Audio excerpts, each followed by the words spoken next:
yeah, it pays dividends. It really does, having a little bit stiffer of a rod. Don't get me wrong, I do have a lighter rods for different circumstances, but when it's just for plastics, then it's, you know, definitely a stiffer rod.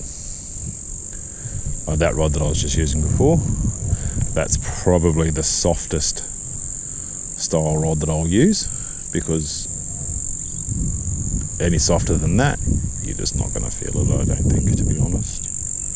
I mean, you do, but I know, it's my preference anyway, guys. I'm not going to tell you guys to go out and sell what you got and go get stiff rods.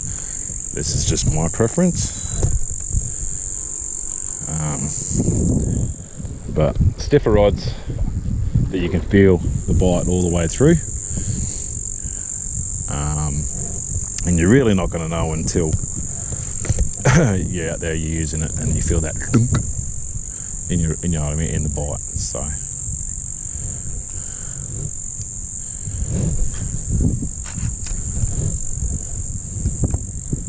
oof, that almost got hung up. Almost got it. Again, and that would not be nice. Not be nice, guys. So this section here is actually quite deep. So the reason why I'm sitting still is because I'm waiting for that lure to hit the bottom. Once your lure hit the bottom, your line will go snack like that. Okay.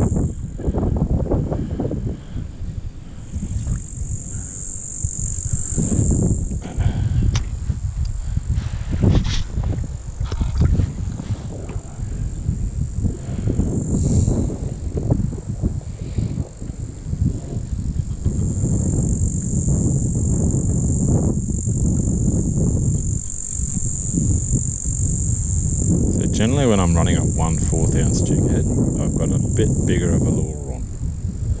Where the 3.75 I generally run with a 1/8 of an ounce. But either a 1/8, 1/12 or a 1/6. Yeah, generally when I'm running this 1/4, I have a little bit of a big lure on. But again, it's just, today is just all about actions and retrieves for you guys. If we get a fish, it's a bonus. But today it's just all actions and retrieves, as in like actions from the lure of your retrieve, and then how you actually repeat that retrieve. That's what today is all about. And catching fish, but. So what am I doing here, guys, is there's actually a little gully that goes into there. So you got mangrove roots this side, you got mangrove roots going that side. Up in that shady part, that's fish. Here we go. Here we go, here we go, here we go, here we go. See guys, when I hook a fish, you know, because I'm just like crack. And that hook is set for that fish. So that's probably about the same sort of size, if not a little bit smaller than old mate before. I'd say probably a little bit smaller. He's a little bit smaller. Yeah, he was taken on that 3.75 inch Crust City, 1/4 ounce jig head, and he's actually hooked him twice. Hey, yeah. So finger in the bum, holds him steady. You can get the hook out. There he is. He's probably around that 39-ish sort of size.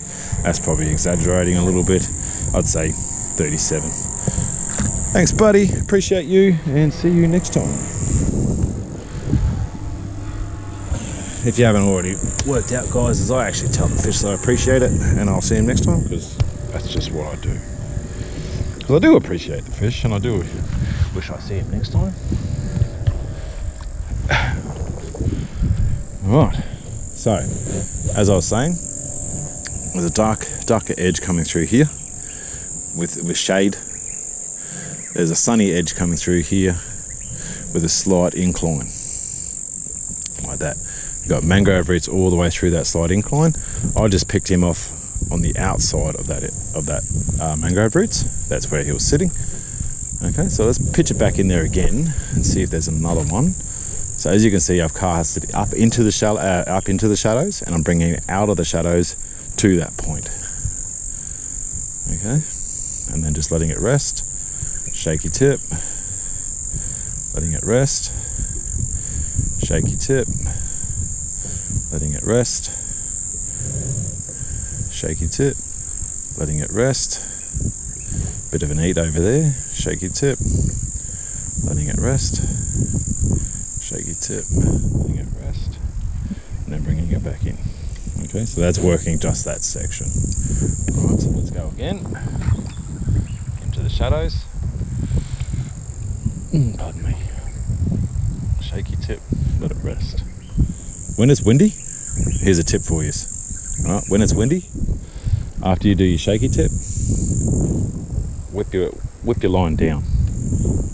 Okay, and then you can go like that. Whip your line down, and that brings your line taut to the water, and you can actually feel your bites and see if there's a bite through your line that way as well. I don't always do it, but sometimes I do. If I've got that sort of bow, then that's when I do it. Okay, oh, that was neat. Come back.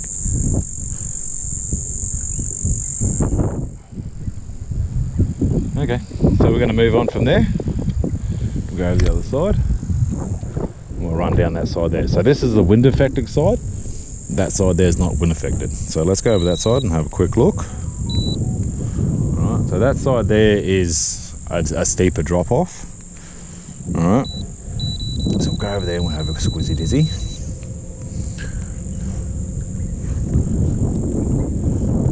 Got a scale on my hook. Always check your hooks, guys, because if you have that on your hook, the next bite you're going to get, it will not penetrate properly, and you could potentially miss a fish, and it could be a fish of a lifetime. So, I mean, anybody that, you know, that hasn't lured fish before and they catch a fish on a lure, that's their fish of a lifetime at first, and then they'll move up to, obviously, you know, your PBs and all that sort of stuff. And if you guys are wondering back at home what my PB is, it's actually a 98 centimetre. See, there's a prawn just there, just skipped out of here. Mine is actually a 98 centimetre dusky flathead. That is my PB.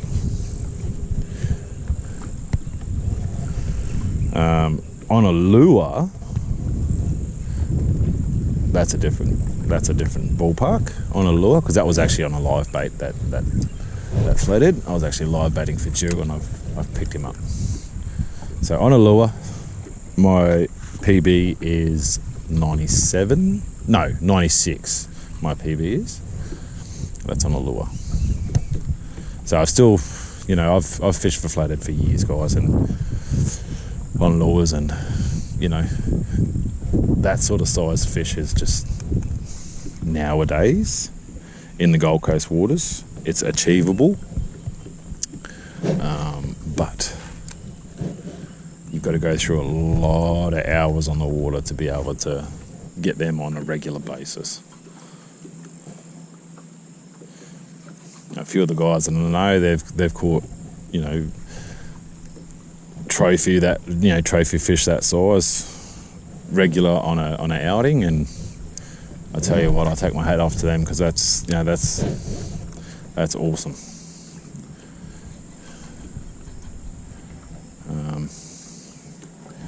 But yeah, hopefully my tips give you guys your trophy fish. That would be so sick. If you ever use one of my tips and you do get your PB or your trophy fish, please send me a photo on social medias, or put it in a video, or tag me in it, or something like that. I would absolutely love to see it. That would get me absolutely going frothing, you know what I mean? Because that's the whole name of this game, guys. It's just to teach you guys how to lure fish, how to fish these systems like I do.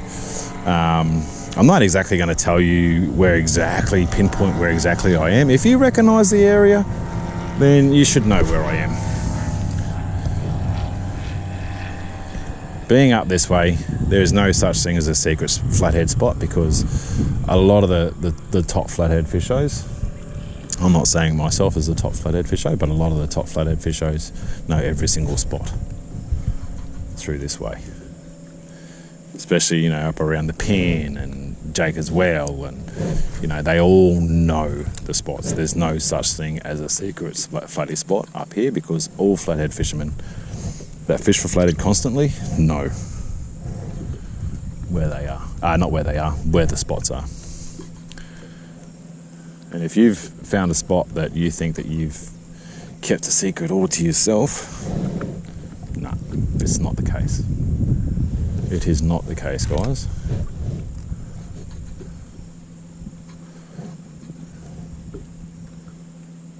Like, I'd love to think that you guys have a secret spot, and especially around the Gold Coast, that's not well known for flathead. And if you do, jeez, and you can prove it, definitely keep it to yourself.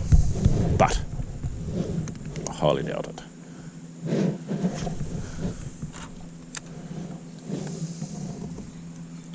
So at the moment, I'm running parallel with this bank. So technically, I'm keeping my lure 100% in the strike zone of that I fish. Okay.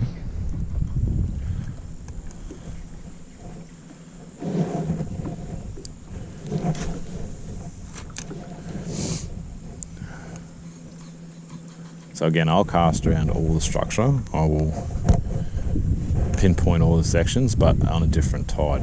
This tide, I run that line. So I fish these areas in different ways in different tides, guys. That's why I know so much about these sections in these areas, and that's why it helps with tournaments that I fish and all that sort of stuff. Because the simple fact is I've got it all up in my head, and I've spent a lot of time out on these waters just to do that, to be able to go, okay, it's blowing crap as wind, where can I go and still catch fish at this tide? And that's where your local knowledge comes into effect of your local waterways. I can go down to a spot that I know now and probably cast a soft glide, and I'll pick a nice fish out of there. But that's out in the main channel, and I didn't want to go up there today. I wanted to show you guys how I fish the mangroves for flathead. That's the reason why we're up here. So I probably could have put an unweighted prawn on and run it through right tight into the mangroves, but I wanted to show you how to do it with jig heads, all that sort of stuff, and a couple of retrieves obviously as well.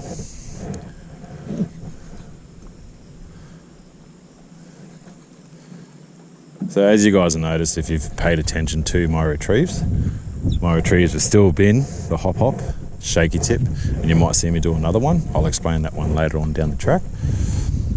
I just want to get you guys used to 2 retrieves at the moment. That way I'm not overloading you guys with stuff that you're going to forget. Because I figure if I do it, do get you guys used to these retrieves, and then move on down to the technical retrieves, by then you guys should have some sort of rhythm to be able to withhold those retrieves. Do you know what I mean? Because once I can, like I said, I can just sit here and just go blah, blah, blah, blah, blah, blah, do this. But are you guys going to be able to retain that? I don't know. If you have a brain like I do, I've got to be showing things over and over and over again to be able to retain it. But that's just me, it is what it is.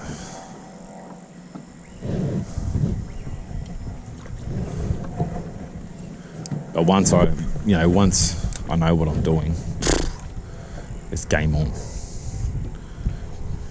Oh, that was neat. I don't think that was a flathead though.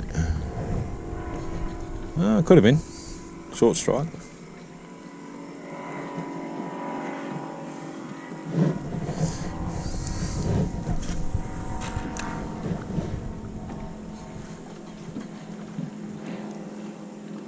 So coming around the corner here, guys, we've got a bit of weed on this corner.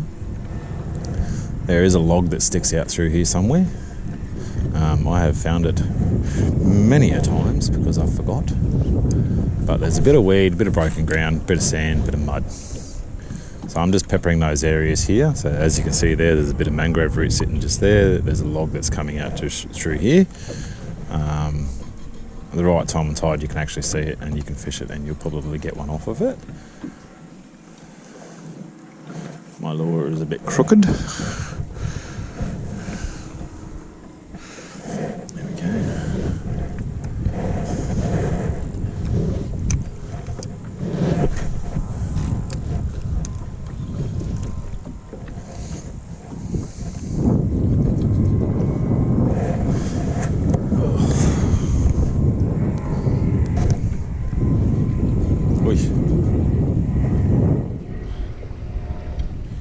That must have been a bit of being in the mud.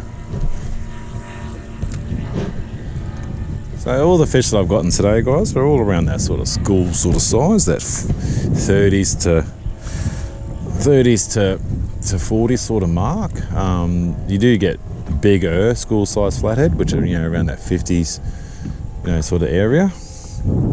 They're the ones you want to target if you're fishing a tournament or something along those lines, where you're just getting numbers. You specifically just get numbers. So what I'm saying by numbers is you constantly you're bringing in fish. You're not specifically just targeting big fish.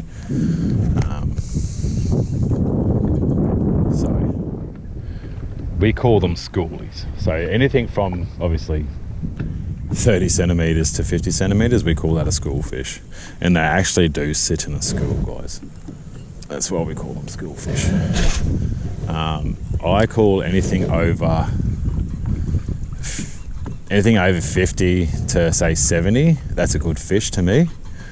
Anything over 80 centimeters, that's a trophy. To me, that's a trophy. There was an eat just here, so I'm going to cast